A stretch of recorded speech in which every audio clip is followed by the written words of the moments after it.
وانا بتفرج على حلقة مسلسل ميد ترم النهاردة ظهرت قدامي الجملة دي، اللي هو الضرب مش وسيلة للعقاب او التربية. الضرب هو حاجة بتعلم فيهم لحد ما بيكبروا. خلي عيالك يخافوا على زعلك مش يخافوا منك. فده موضوعنا النهاردة، ان الضرب عمره ما كان وسيلة للتربية، بل بالعكس هو بيكون سلوك انت حطيته فيه من وهو صغير، او انت حطيتيه في الطفل ده من وهو صغير علشان خاطر يطلع بيه. انت بتحطي فيه عقد نفسية من وهو صغير لحد ما بيكبر.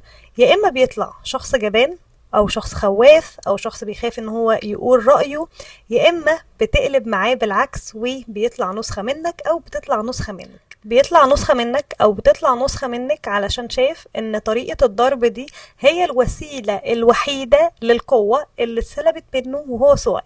يعني من هو صغير هو ما حسش بالامان، هو شايف ان الامان مربوط بالضرب او العنف او الاذى، وبالتالي هو لما يكبر هو عايز يكون نفس الشخصية القوية اللي هي زي باباه او زي مامته، علشان خاطر هو كان شخصية قوية وعارف ياخد حقه، او شايف ان دي الوسيلة الوحيدة للتربية او للحب والامان.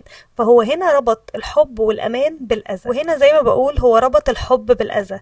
فمعنى كده يا اما هو هيطلع الشخصية الضعيفة اللي بتستحمل كل الاذى من اللي حواليها، وهو الشخص اللي حواليه بيستنزفوا طاقته وبيفضلوا يضغطوا عليه، يا اما هو بيكون الشخص اللي بيستنزف طاقة اللي حواليه، لانه زي ما بقول هو شايف القوة في العنف او القوة في القسوة، فبيتحول ان هو النسخة التانية منك او النسخة التانية منك، وبيبتدي هو اللي يأذي اللي حواليه. انا هنا مش بلوم الشخصية اللي طلعت هنا خالص، او الشخصية اللي اتزرعت من نتيجة التربية دي. التربية دي هي اللي وصلته لكده. فالضرب والقسوة والعنف او النظرات الحادة قوي دي كلها بتوصل الطفل لعقد نفسية بتفضل معاه طول حياته. فزي ما بقول يا اما هو بيتحول للشخص الضعيف اللي هو الناس كلها بتستنزفه، يا اما بيكون هو الشخص القوي اللي هو بيستنزف اللي حواليه. كم مرة مثلا شفنا حد بيقولك انا عملت فيك كده علشان خاطر انا بحبك، انا ضربتك عشان خاطر بحبك، انا اذيتك قوي بالكلام علشان خاطر بحبك، انا دوست عليك وضغطت عليك مثلا علشان خاطر بحبك. الحب ما بيبقاش بالطريقة دي، الحب ما بيبقاش بسم البدن، الحب ما بيبقاش بالعنف، الحب ما بيبقاش بالضرب.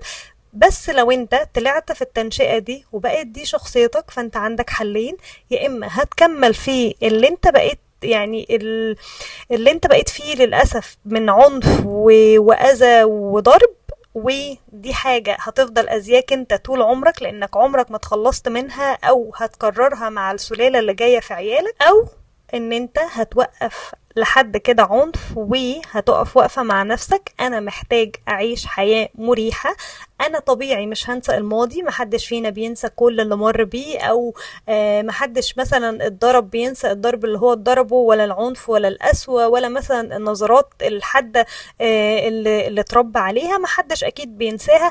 بس طبيعي هقف وقفة مع نفسي: انا مش محتاج اكمل كده، انا محتاج اكمل في امان. فلو لقيت شخص مديني الامان وشخص بيحتويني، هو ده اللي هياخدك لبر الامان، وهيخليك هيخليك مش هقول هتنسى اللي انت مريت بيه، بس على الاقل هتعيش حياة مريحة هتنسى بيها القسوة. فهنا انت عندك اختيارين: يا اما تكمل في القديم وتكمل السلالة بتاعتك، يا اما تنساه او تتناساه علشان خاطر تعرف تكمل في امان. اللي خلاني اتكلم في موضوع الضرب ان مرة شفت واحدة كانت بتضرب بنتها، فقلت لها ان الضرب مش وسيلة للتربية، بل بالعكس انت هتطلعيها عنيفة اكتر، او انت كده بتأذيها نفسيا. ردت عليا الرد ده هو اللي رن في وداني لحد دلوقتي. ان احنا اتربينا بالضرب، وهو ده الوسيلة اللي احنا اتربينا بيها، فانا لازم اطلع عيالي كده، انا لازم اربي عيالي بالضرب زي ما احنا اهلنا ربونا بالضرب. الضرب عمره ما كان وسيلة للتربية. الضرب او العنف عمره ما كان وسيله للتربيه. انت بتديله عنف، بتديله رهاب، بتخليه خايف من الناس، بتخليه خايف يقول رايه، بتخليه كاشش في نفسه، ما عندوش ثقه في نفسه، بتخليه بيتجنب الناس على قد ما يقدر. فالضرب مش هو وسيله التربيه. وسيله التربيه هي التوجيه، وفي نفس الوقت يكون معاها حزم. يعني انا بوجهك ان ده غلط، قلت لك مرة واتنين ده غلط، بعد كده انا طريقة كلامي معاك بتكون صارمة، طريقة كلامي بتكون حادة شوية، بس مش من أول مرة أنا بزعق وببتدي أضرب، لأن اللي قدامي هو لسه طفل أساسا، هو مش فاهم إيه اللي صح وإيه اللي غلط. أنت كبرت، وبعد ما كبرت أنت عرفت إن ده صح وده غلط. فده طفل هو محتاج توجيه، محتاج إن هو يخاف على زعلك، محتاج إن هو ما يعملش كده علشان خاطر ماما ما تزعلش أو بابا ما يزعلش، مش علشان خاطر هو خايف من ردة فعلك أو خايف من الأذى اللي أنت هتعمله فيه، لأنه هو كده زي ما بقول هو ربط الحب بالضرب. وفي نفس الوقت برضو العنف بيطلعه شخص جلاد لنفسه، هو بيفضل يلوم نفسه على كل حاجة هو عملها، حتى لو حاجة صح هو شايف ان هو مقصر فيها، لان انت عودته على دوت ان هو اي حاجة هو لازم يتلام عليها. يا اما بيطلع هو الشخص اللوام اللي بيفضل يأذي في اللي حواليهم ويفضل يلوم فيهم على اي حاجة بيعملوها، والشخص ده بيكون مؤذي جدا جدا جدا للي حواليه اكتر ما بيكون مؤذي لنفسه. هو هنا بيأذي نفسه بس، لكن الشخصية التانية هي بتأذي كل اللي حواليهم، لان هو بيطلع شخص لوام، فأي حد بيشوفه قدامه بيعمل اي حاجة هو اوريدي بيلومه. فانا هنا مش بلوم الاهالي ولا بلوم الشخصية اللي للأسف طلعت كده، انا بقول لكم كفاية عنف، لان هو ده اللي بيوصلنا لكل اللي انا قلته لكم ده. بيوصلنا لشخصيات ضعيفة، يا إما بيوصلنا لشخصيات مؤذية بتأذي نفسها وبتأذي اللي حواليها، بتطلعهم عندهم عقد نفسية. فأرجوكوا كفاية عنف، لأن مش ده الوسيلة للتربية نهائي، عمر ما كان الضرب وسيلة للتربية. مش بلوم الأهالي إن هم كمان اتربوا كده، بس أرجوكوا كفاية نطلع أجيال عندها عقد نفسية زي ما احنا شايفين الأجيال اللي طالعة كلها عاملة ازاي.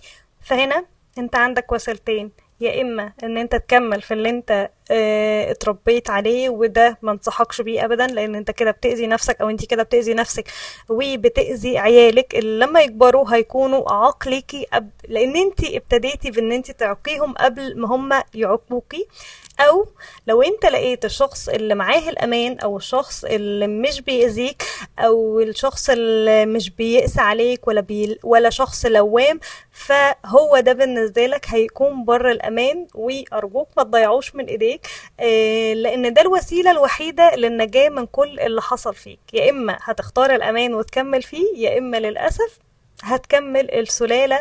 وأرجوك كفاية عنف وكفاية ضرب، لأن كل ده بيطلع أجيال معقدة معقدة وبيحصل فيها كل اللي أنا حكيته. فأرجوكوا كفاية ضرب وكفاية عنف. بس كده، ده كان فيديو النهاردة. أتمنى حد من الأهالي اللي بيربي عياله أو شايف ان الضرب هو الوسيلة الوحيدة للتربية، أو الضرب هو الوسيلة الوحيدة للحب أو التوجيه، أتمنى تشوفوا نص الفيديو حتى، أو يعني أتمنى تاخدوا حاجة بسيطة من الفيديو علشان خاطر نطلع الأجيال اللي جاية سوية نفسيا، نطلع الأجيال اللي جاية هادية عايشة في أمان. بس ما عنديش حاجة تاني أقولها، وأشوفكم على خير إن شاء الله، والسلام عليكم.